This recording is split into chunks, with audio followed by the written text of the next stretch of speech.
Hello' সকলোকে নমস্কাৰ। কাইলৈ ভাবিলোঁ মই জলপান খাম, যিহেতু জলপান খাবলৈ দৈ লাগে। দৈৰ কাৰণে মই নিজে ঘৰতে বনাওঁ, সেইকাৰণে ভাবিলোঁ আজি আপোনালোকৰ লগতো শ্বেয়াৰ কৰোঁ দৈ কেনেকৈ বনায়। মিঠা দৈ বনাম। দৈৰ কাৰণে লৈছোঁ মই 1 লিটাৰ আমুল তাজা, অলপ পুৰণা দৈ আৰু সৰু কাপেৰে একাপ চেনি। মিঠাটো নিজৰ প্ৰয়োজন অনুসৰি দিব। যিসকলে নাজানে তেওঁলোকৰ সুবিধা হ'ব বুলি মই ভিডিঅ'টো আগবঢ়ালোঁ। জনাসকলে ভিডিঅ'টো নাচাব আৰু নজনাসকলে চাই কেনেকুৱা পালে জনাবলৈ নাপাহৰিব। গৰম কৰি লৈছোঁ। বেছি গৰম কৰিব নালাগে, অলপ অলপ গৰম কৰিব লাগে। অলৰেডি অকণমান গৰম হৈ গ'ল, চুব পৰা গৰম হ'লে হৈ গ'ল। তেতিয়া মই তাতে চেনিখিনি ঢালি দিম। চেনিখিনি ঢালি দি অলপ গুলি দিম।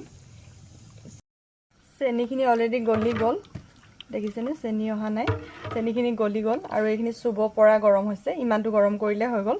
এতিয়া মই এইখিনি অফ কৰি দিম, অকণমান ঠাণ্ডা হ'বলৈ দিম। গাখীৰখিনি অলৰেডি ঠাণ্ডা হৈ গ'ল। মই এতিয়া ইয়াত মিক্স কৰি দিম পুৰণা দৈখিনি, যিখিনি মই পুৰণা দৈ থৈছিলোঁ। পুৰণা দৈ মিক্স কৰি দিম আৰু ভালদৰে মিহলাই ল'ম। তাৰপাছত মই 2টা পাত্ৰ লৈছোঁ, 2টা পাত্ৰ, এটা মাটিৰ আৰু এটা প্লাষ্টিকৰ, তাত ৰাখি এটা নিশাৰ কাৰণে থৈ দিম। মৰ্ণিঙত মই আপোনালোকক দেখুৱাম দৈখিনি কিমান ধুনীয়া হৈছে। আৰু আপোনালোকেও ঘৰত বনাব তেনেকৈ। ঘৰতে বনোৱা দৈটো বেছিকৈ ফ্ৰেছ হয় নহয় জানো।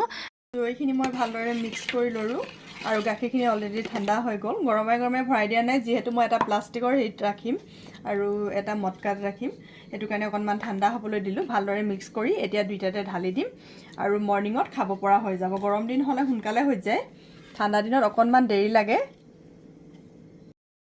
এতিয়া মই ইয়াত ঢালি দিম।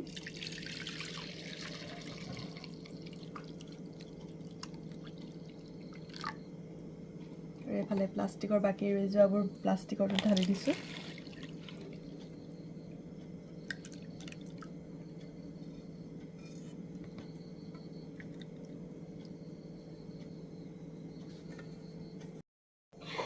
মই এতিয়া 2টা পাত্ৰতে ঢালি ল'লোঁ সমান সমানকৈ আৰু এইখিনি মই এতিয়া ঢাকি ৰাখি দিম। কাইলৈ মৰ্ণিঙত খাব পৰা হৈ যাব। মই আপোনালোকক দেখুৱাম আৰু যিসকলে দৈ বনাই নাখায় ঘৰতে, তেওঁলোকে এবাৰ বনাই খাব। একো জটিল নহয়, অকণমান গৰম কৰি তাত পুৰণা দৈ ঢালি দিলে হৈ যায় আৰু এইখিনি মৰ্ণিঙত খাব পৰা হৈ যাব। মই আপোনালোকক দেখুৱাম।